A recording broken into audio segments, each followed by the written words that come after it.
बच्चों, तो आज हम इलेक्ट्रोस्टैटिक्स का ऑब्जेक्टिव क्वेश्चन देखने वाले हैं। तो क्वेश्चन नंबर 1 से स्टार्ट कर रहे हैं ऑब्जेक्टिव इलेक्ट्रोस्टैटिक्स का। तो देखिए आप लोग के जो क्वेश्चन है, आप लोग का जो क्वेश्चन नंबर 1 लिखा हुआ है वो जैसा कि स्क्रीन पर दिया हुआ है कि किसी दूरी पर अवस्थित दो आवेशित कणों के बीच विद्युत बल F है। यदि उसके बीच की दूरी आधी कर दी जाए तो फोर्स कितना होगा। ठीक है, तो देखिए ध्यान देना, क्वेश्चन हो गया यह। देखिए आप लोग फोर्स जानते हैं कि जो फोर्स होता है F वह होता है क्या, K Q1 Q2 बटा R स्क्वायर। अगर दो चार्जों के बीच, मान लेते हैं यहाँ पर दो चार्ज है, एक चार्ज है Q1 और एक चार्ज है Q2, इनके बीच का डिस्टेंस अगर R, तो इनके बीच जो फोर्स लगेगा वह कितना लगेगा, तो उसके लिए हम लोग इस सूत्र का इस्तेमाल करते हैं। तो कह रहा है अगर इसकी दूरी आधी कर दी जाए, तो यहाँ पर जाहिर सी बात देख सकते हैं कि जो F है वह डायरेक्टली प्रोपोर्शनल है 1/r स्क्वायर। इसका मतलब R का मान अगर हम बढ़ाएं तो F का मान घटेगा। तो इसमें देखिए और दूसरी चीज दिख रहा है, दूरी का वर्ग जो है ना, यहाँ दिखा रहा है वर्ग के रूप में फोर्स का मान डिक्रीज होगा। यानी अगर आधी कर दी जाए, यानी R का मान अगर R/2 कर दी जाए, यानी 2 टाइम्स डिक्रीज, तो इसका स्क्वायर करेंगे तो ये कितना हो जाएगा, होल स्क्वायर करने पर तो ये हो जाएगा 1/4। यानी जो फोर्स होगा वह 4 टाइम्स जो है ना इंक्रीज करेगा। डिस्टेंस जो हुई कितने डिक्रीज हुई, 4 टाइम्स इंक्रीज कराए, डिक्रीज हुआ, तो हमारा फोर्स जो है ना इंक्रीज होगा कितना, माने R घटाएंगे तो फोर्स का मान बढ़ेगा। R घटाएंगे तो क्या होगा, फोर्स का मान, R घटाएंगे तो फोर्स का मान, ये जो है फोर्स का मान वो क्या होगा, वह बढ़ेगा। ठीक है, तो ये फोर्स है, इसका मान अगर बढ़ाना है तो R को मान घटाना होगा। तो देखिए R घटा है कितना, 1/4 टाइम्स, तो इसीलिए हम लोग बोल सकते हैं 4 टाइम्स 4 जो होगा यह फोर्स वो होगा 4F होगा क्या, यानी जो फोर्स आप लोग को दिख रहा वो कितना होगा, 4F होगा। 2F लिखा हुआ है 1/4, तो क्या हो सकता है, यह हो सकता है। ठीक है, चलिए नेक्स्ट क्वेश्चन देखते हैं। नेक्स्ट क्वेश्चन लिखा हुआ है कि जो चार्ज है आवेश का बीमा क्या होता है। ध्यान रखना, क्वेश्चन दिया हुआ है कि आवेश का जो बीमा है वो क्या होता है। तो आवेश का बीमा होता है, सभी कोई जानते हैं कि चार्ज जो होता है वह, जैसे करंट आप लोग पढ़े होंगे, इलेक्ट्रिक करंट बोलते हैं कि प्रति एकांक समय में प्रवाहित आवेश की मात्रा को विद्युत धारा कहते हैं। तो अगर चार्ज चाहिए तो हम क्या करेंगे, चार्ज यह चाहिए तो हम टाइम को इधर भेजेंगे, टाइम को इधर भेजेंगे, यानी टाइम को भेजिए तो क्या हो जाएगा, I इंटू टी बराबर हो जाएगा Q। I इंटू टी बराबर क्या हो जाएगा, Q।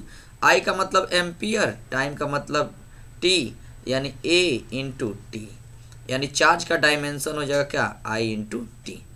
चलिए नेक्स्ट क्वेश्चन है यहाँ पे, धातु के बने गोले A को धन आवेशित, क्या लिखा हुआ, धातु के गोले जो है ना A को धन आवेशित दिया जाता है, और तथा गोले A के बराबर यानी इतना ही बराबर एक गोला B है। दूसरे धातु, यहाँ धातु होना चाहिए, धातु के गोले को क्या दिया जाता है, उसको ऋण आवेशित किया जाता है, यानी A को धन आवेशित कर रहे हैं और B को क्या कर रहे हैं, ऋण आवेशित। तो उतना ही परिमाण के अगर ऋण आवेशित किया जाए तो जितना धन आवेशित गोले A को दिया जाता है, तो बताना इसमें क्या होगा, तो समझ लीजिए।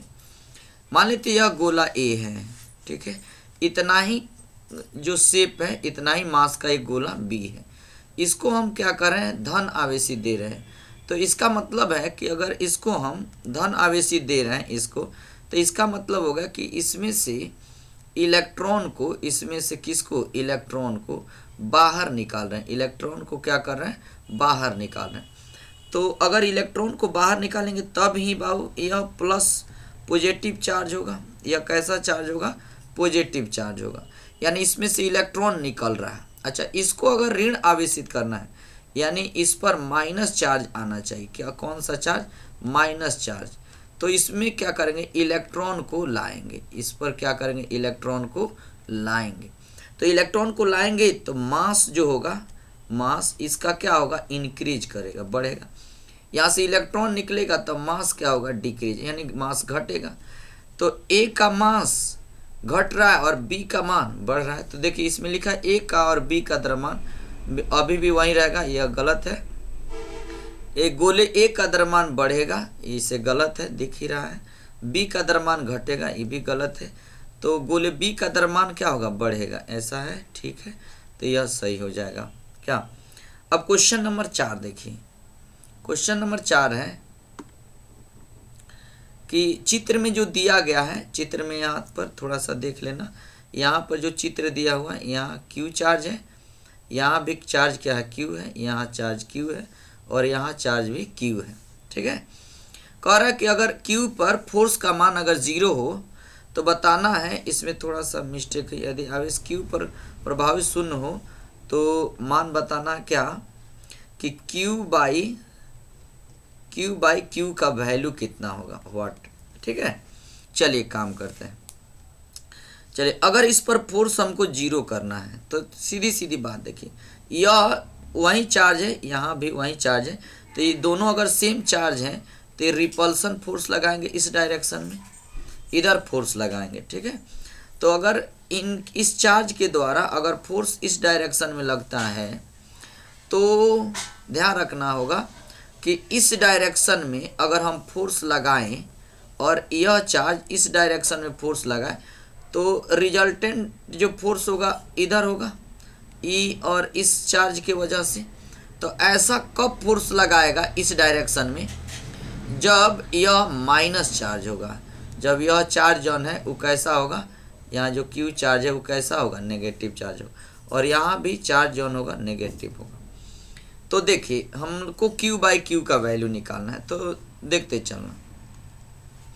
क्यू बाई क्यू का वैल्यू निकालना है। पहले इसके बीच फोर्स बता दीजिए। ये चार्ज है, इसके बीच जो है ना फोर्स, क्यू और क्यू के बीच फोर्स कितना होगा? तो फोर्स का सूत्र होता है क्या? एफ इजकल टू के क्यू। तो क्यू की जगह बड़ा क्यू लिख ले, चलिए ठीक। क्यू की जगह क्या लिख ले? बड़ा क्यू। तो यह हो गया बड़ा क्यू, बड़ा क्यू। अब फिर दूसरा भी वही है Q2, Q1 Q2, Q1 भी वो क्यू है, Q2 भी क्यू है, बटा आर स्क्वायर। तो यह डिस्टेंस कितना होगा? तो इसको दिया है आर, ये सभी कितना है? आर है। तो ये कितना होगा? r√2 उसका स्क्वायर, r√2 इसका क्या? स्क्वायर। फोर्स ऐसे ही निकालते हैं। यानी F का जो वैल्यू हो जाएगा वह कितना होगा? K क्यू स्क्वायर अपॉन, इसका स्क्वायर करेंगे तो आर स्क्वायर या 2r स्क्वायर। इसके बीच किधर फोर्स लगेगा? तो इस डायरेक्शन में, इस डायरेक्शन में फोर्स लगेगा। क्या? अच्छा ठीक।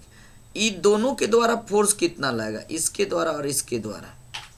तो देखिए, तो ये जो फोर्स लगाएगा ये चार्ज उतना ही लगाएगा जितना ही लगाएगा, क्योंकि इनके बीच का डिस्टेंस जौन है, इनके बीच का डिस्टेंस वो सेम है। चलिए इसके बीच हम निकालते हैं फोर्स कितना लगेगा, इस क्यू और इस क्यू के बीच। तो हम कैसे लिख देते हैं? मान लेते हैं यहाँ पर हम उसको बना रहे हैं, देखिएगा ध्यान रखना। तो इसके बीच फोर्स हम निकालेंगे तो वहीं लिखेंगे के, मान लेते हैं एफ किसके किसके बीच? क्यू और क्यू के बीच निकाल रहे हैं। के क्यू क्यू बटा आर स्क्वायर। आर का वैल्यू कितना है? आर ही, आर स्क्वायर। अच्छा इसके बीच भी निकाले तो उतना ही होगा। कितना होगा? तो k q q upon r square, यानी इनके बीच भी हम निकालेंगे तो उतना ही होगा। ठीक है, यानी दोनों फोर्स सेम है। यह दोनों फोर्स जो है ये सेम है। तो अगर सेम है और 90 डिग्री पर है तो आप लोग पढ़े होंगे कि अगर दो फोर्स सेम है, जैसे इधर लग रहा है 10 न्यूटन और इधर लग रहा है 10 न्यूटन, तो इसका रिजल्ट होगा 10√2। या इधर 5 न्यूटन इधर 5 न्यूटन, तो इसका रिजल्ट होगा 5√2। तो उसी तरह ई रिजल्ट देखना इधर भी उतना ही फोर्स इधर, और 90 डिग्री है, तो इसका जो नेट रिजल्ट होगा वो किधर होगा, इस डायरेक्शन में होगा। किधर होगा, इस डायरेक्शन में, इधर होगा। कितना होगा, तो रिजल्टेंट एफ, रिजल्टेंट किसका, क्यू और क्यू का अगर बोले तो लिख सकते हैं के क्यू बटा आर स्क्वायर आर रूट 2। ठीक है।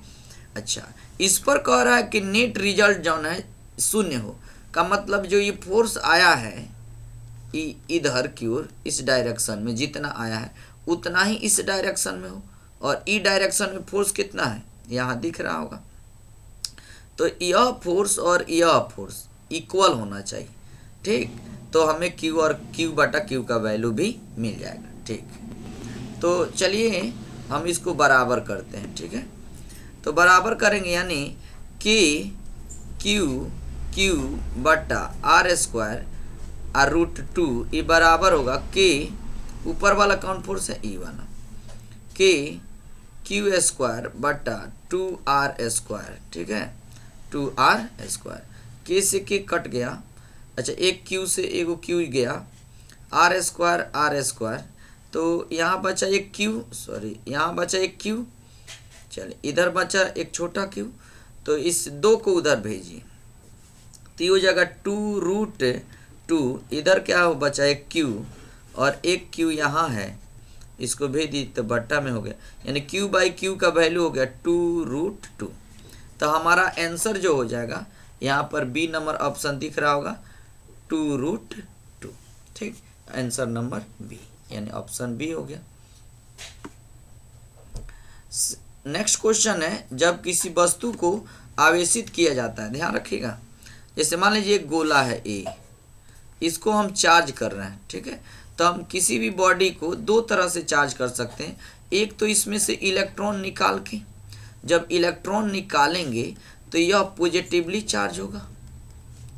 अच्छा, जब यह एक बॉडी है इसमें इलेक्ट्रॉन ला करके, तो इलेक्ट्रॉन जब लाएंगे तो ये नेगेटिवली चार्ज होगा। कैसा चार्ज होगा, नेगेटिवली चार्ज होगा। तो ठीक है, इस स्थिति में जब इलेक्ट्रॉन को लाएंगे तो इसका मास बढ़ेगा, लेकिन यहाँ से इलेक्ट्रॉन निकालने पर क्या होगा, मास घटेगा। इसका मतलब है हम चार्ज करते हैं तो मास बढ़ भी सकता है, यहाँ देखिए बढ़ा है, और मास घट भी सकता है। तो कह रहा है बढ़ता है, कह रहा है उसका द्रव्यमान क्या होता है, बढ़ता है। तो ये भी सही है, लेकिन घट भी सकता है, अचर रहता है, बढ़ या घट सकता है। तो करेक्ट, अधिक से अधिक करेक्ट आंसर यही हो सकता है, बढ़ या घट सकता है। तो 100% यही सही है।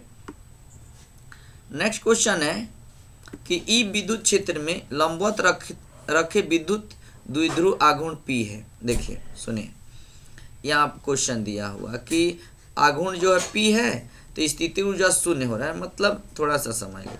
मान लीजिए यह इलेक्ट्रिक फील्ड है, ठीक है, इसके लंबवत हम क्या रखे हैं, इसके लंबवत हम रखे हैं विद्युत द्विध्रुव, यानी एक तरफ माइनस चार्ज होगा तो एक तरफ प्लस चार्ज होगा, यानी लंबवत रखे हैं तो थीटा का वैल्यू कितना हो गया, 90 डिग्री। ठीक है, तो कह रहा है इसकी ऊर्जा जो है ना शून्य हो रही, कितना हो रही, शून्य हो रही।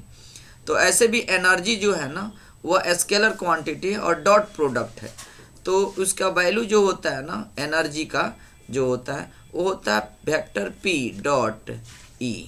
ठीक, और एनर्जी में माइनस क्यों लगाते हैं, क्योंकि जो फोर्स लग रहा है वह डिस्प्लेसमेंट के अपोजिट लगता है, इसीलिए जो करेक्ट आंसर होगा वो होगा -P dot vector P dot vector E और माइनस में यहाँ वेक्टर होना चाहिए, यहाँ क्या होना चाहिए, सब पर ऐसे ऑप्शन में वेक्टर दिया है, तो ऑप्शन नंबर बी जो है करेक्ट है। नेक्स्ट क्वेश्चन है कि कूलम्ब बल है, तो कूलम्ब फोर्स की जब बात हम करते हैं तो एक बात देख लीजिए, कूलम्ब फोर्स दो चार्जों के बीच फोर्स है। ठीक है, और ऐसे नहीं है कि हम बोल दें कि Q1 Q2 बटा R स्क्वायर यही कूलम्ब फोर्स है, ऐसा नहीं है। कूलम्ब फोर्स जो लगता है वो हमेशा line joining the centre of two charge, यानी दो आवेशों के मिलाने वाली रेखा के अनुदिश में लगता है, यानी सेंटर की ओर लगता है हमेशा। ऐसा नहीं कि यह फोर्स इस पर लगाए तो इस डायरेक्शन में लगाए, इधर लगाए इस डायरेक्ट, ऐसा नहीं।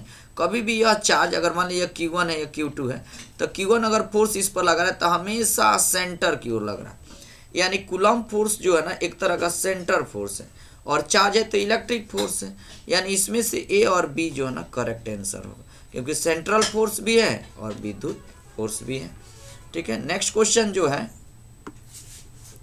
नेक्स्ट है, यदि समरूप विद्युतीय क्षेत्र x अक्ष की दिशा में विद्यमान है तो समविभव सतह होंगे। सुनो बाबू, ध्यान रखना, अगर जैसे मान लीजिए हमको एक्स वाई एक्सिस दिया जाए, एक्स वाई और जेड, ठीक है, और कोई एक्स एक्सिस में जो है ना समरूप विद्युत क्षेत्र है, किसमें एक्स है और वाई है और यह जेड है, तो एक्स एक्सिस में अगर हो तो जो बचा हुआ एक्सिस होता है उसमें जो होता है समविभवी होते हैं, यानी इसके परपेंडिकुलर, यानी एक दूसरे के परपेंडिकुलर होते हैं, तो इधर होंगे क्या। ऐसे भी आप ध्यान रखना, अगर x दे तो x को छोड़ के दूसरा सरफेस ले लेना, तो x दिया है तो x को छोड़ो तो x y तो ही ना होगा, x इसमें सम्मिलित है ना होगा, y z तो ही हो सकता है क्या, यानी करेक्ट आंसर जो होगा वो क्या होगा, y और z होगा।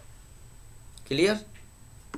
चलिए नेक्स्ट क्वेश्चन है, विद्युत आवेश का SI मात्रक होता है, नहीं ऐसे यहाँ पर होना चाहिए क्वांटक SI में वैल्यू कितना होता है। ठीक है, ऐसे क्वांटक में SI वैल्यू कितना होता है थोड़ा याद रखना, 4.78 इंटू 10⁻10 ऐसे होता है क्या, यहाँ पर थोड़ा गलत है।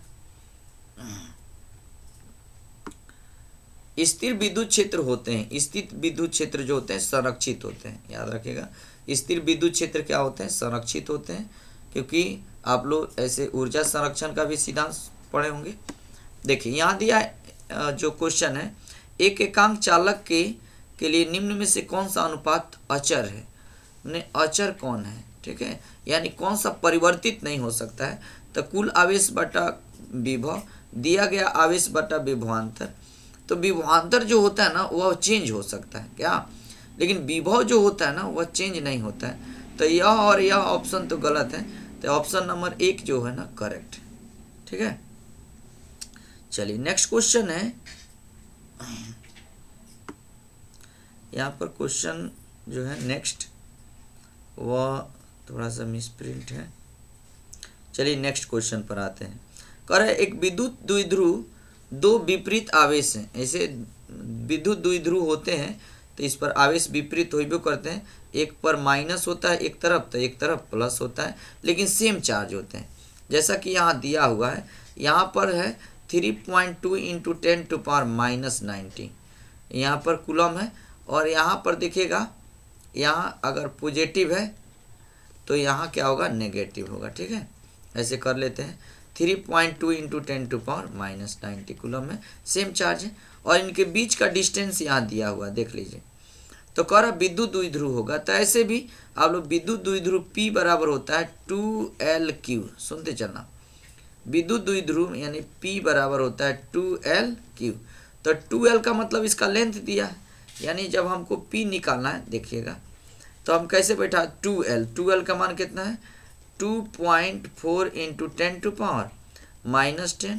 और Q का मतलब इसमें से कोई एक चार्ज ले लेंगे, तो 3.2 इंटू 10⁻।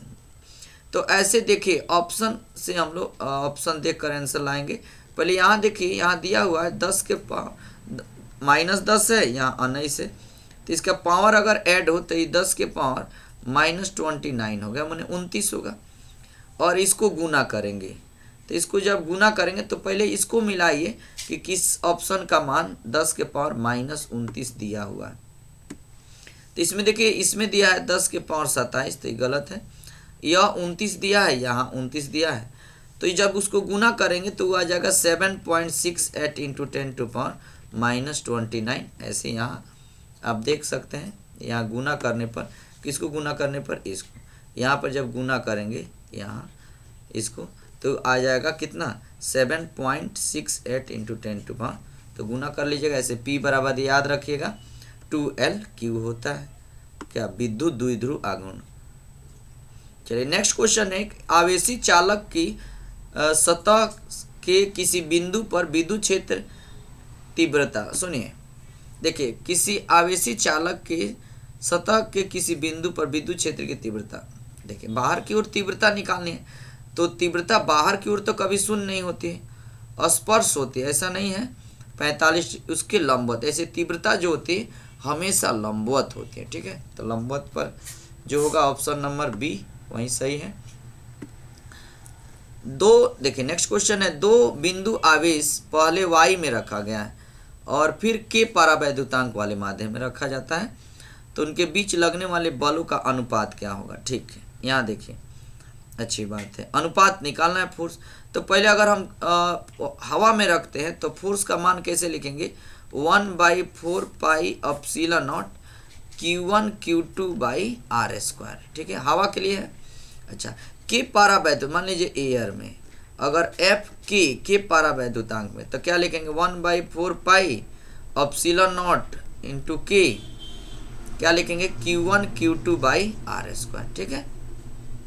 तो कह रहा है उनका फोर्स का अनुपात क्या होगा, यानी कह रहा है कि एफ ए बटा एफ जिस मीडियम में रखे, मान लीजिए के मीडियम में, तो इसको जब डिवाइड करेंगे तो इससे ही कटेगा, यहाँ ऐसे कटेगा और आर स्क्वायर से आर स्क्वायर कटेगा, यहाँ बचेगा 1/1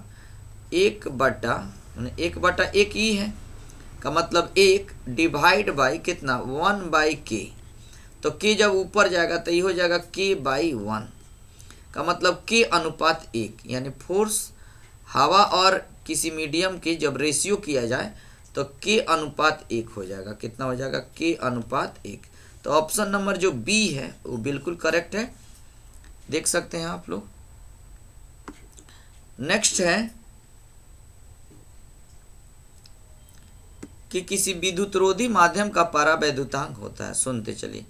ऐसे विद्युत रोधी है, क्या विद्युत रोधी है, ठीक है, तो उसका परावैद्युतांक बताए थे कि जो उसमें प्रवाहित धारा का, जैसे परावैद्युतांक किसी मीडियम का एक गुण होता है, क्या, तो विद्युत रोधी है तो कितना विरोध कर सकता है, तो सबसे ज़्यादा इसमें क्या ऑप्शन दिया डी, तो हम लोग आंसर क्या मारेंगे 5, ठीक है।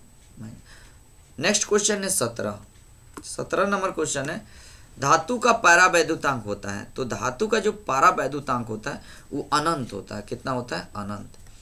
ऐसे पहले भी बताए थे, धातु का परावैद्युतांक कितना होता है, अनंत। नेक्स्ट है कि विद्युत क्षेत्र की तीव्रता का एसआई मात्रक क्या होता है। ऐसे देखिए, विद्युत क्षेत्र कहते हैं प्रति एकांक आवेश पर लगने वाले बल को विद्युत क्षेत्र की तीव्रता कहते हैं।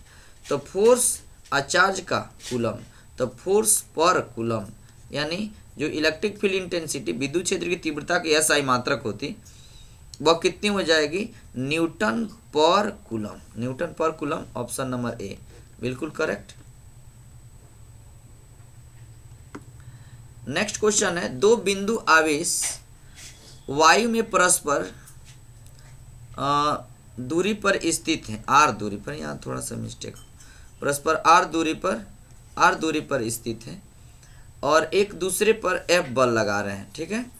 अच्छा, के परावैद्युतांक वाले माध्यम में आर दूरी पर रख देने पर उतना ही फोर्स लगा रहा है, तो अनुपात बताना है। क्या बताना है, थोड़ा सा यहाँ गलत है, तो बताना है आर का मान कितना होगा, ठीक है। चलिए ठीक, चलिए पहले हवा में है, तो हवा में अगर फोर्स निकालें तो क्या हम लिख सकते हैं कि एफ एयर में तो होगा 1/4 पाई एप्सिलॉन नॉट के Q1 Q2 by r square, ठीक है। अच्छा, और किसी मीडियम में के परावैद्युतांक मीडियम में रख रहे हैं, तो एफ के में रख रहे हैं, तो कितना होगा 1/4 pi epsilon naught Q1 Q2 by, और जो आर दिया कितना आर दिया ए वाला, तो कह रहा है कि अगर इस आर को रखते हैं तो ये जो दोनों फोर्स है ये इक्वल होगा, तो बताना इसका मान कितना होगा, यानी यह जो वैल्यू है और यह जो वैल्यू है यह इक्वल है, ठीक है, जब हम के परावैद्युतांक में रख रहे हैं, यानी इतना। चलिए, तो हम थोड़ा सा इसको सॉल्व करते हैं, कैसे, तो ये दोनों इक्वल हैं, तो थोड़ा देखिएगा, हम लिख सकते हैं 1/4 pi epsilon naught Q1 Q2 by r square, ये बराबर है किसके, तो 1/4 pi epsilon naught Q1 Q2 by बड़ा आर स्क्वायर और केप मीडियम में तक की इक्वल है, तो ई से ई कटेगा, इससे ई कटेगा और बचेगा क्या, तो यहाँ देख लेते हैं बचेगा क्या। तो 1/r², यहाँ बचा, और इधर क्या बचा, तो यहाँ बचा 1/k और बचा नीचे r²। ठीक, तो r² का वैल्यू चाहिए, तो r² को इधर भेज दीजिए, r को इधर भेज देते, r² बराबर हो जाएगा r² बटा k। तो r का वैल्यू कितना हो जाएगा, इस स्क्वायर को भेजेंगे रूट, तो r/√k। तो r/ जो √k होगा वो करेक्ट आंसर होगा, r/√k। कहाँ पर दिया है, r/, यानी आंसर जो होगा यहाँ r होना चाहिए, r/√k। ठीक है, ऐसे देख लीजिएगा, r/√k आंसर होगा।